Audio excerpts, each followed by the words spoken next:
Big boss Malayalam season 6 മലയാളികൾക്ക് ഏവർക്കും സുപരിചിതവും പ്രിയപ്പെട്ടതുമായ താരങ്ങളാണ് ജാസ്മിനും ഗബ്രിയും. ഇരുവരും അതിനു മുൻപും സോഷ്യൽ മീഡിയയിൽ സജീവമായിരുന്നുവെങ്കിലും ബിഗ് ബോസിലൂടെയാണ് ഇരുവരെയും ആളുകൾ കൂടുതൽ അറിഞ്ഞു തുടങ്ങുന്നത്. ജാസ്മിൻ ജാഫറിന് ബിഗ് ബോസിലേക്ക് കയറുന്നതിന് മുൻപ് വളരെയധികം ഫാൻ ഫോളോയിങ് ആയിരുന്നു പിന്നീട് അങ്ങോട്ട് ഗബ്രിയുമായുള്ള കൂട്ടുപിടിച്ചതോടുകൂടി ജാസ്മിൻ്റെ ഫാൻ പവർ കുറഞ്ഞു തുടങ്ങി.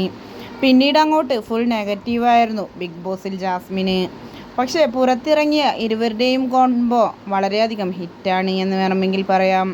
ബിഗ് ബോസ് വീടിനകത്ത് ഇത്രയും നെഗറ്റീവായി പിന്നീട് പുറത്തിറങ്ങിയപ്പോൾ ഇത്രയും ഫാൻസിനെ കിട്ടിയ വേറൊരു കോംബോ ഇല്ലെന്ന് വേണമെങ്കിൽ പറയാം.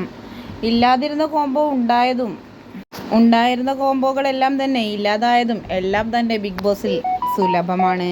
പക്ഷേ ഇരുവരുടെയും പോലെ ഒരു കോംബോ ഇതാദ്യമാണ് എന്ന് വേണമെങ്കിൽ പറയാം. ഇപ്പോഴിത് ഋഷിയുടെ കല്യാണത്തിനെത്തിയ ഇരുവരുടെയും ഒന്നിച്ചുള്ള ഫോട്ടോസും വീഡിയോസും എല്ലാം ഇതിനോടകം വൈറലായി മാറിയിരുന്നു. അതീവ ട്രഡീഷണൽ ലുക്കിൽ അതിസുന്ദരിയായ ജാസ്മിനെ ആരും കണ്ണെടുക്കാതെ നോക്കിപ്പോവും. തനി നാടൻ ഹിന്ദു പെൺകുട്ടിയെപ്പോലെയായിരുന്നു ജാസ്മിൻ വിവാഹവേദിയിലെത്തിയത്.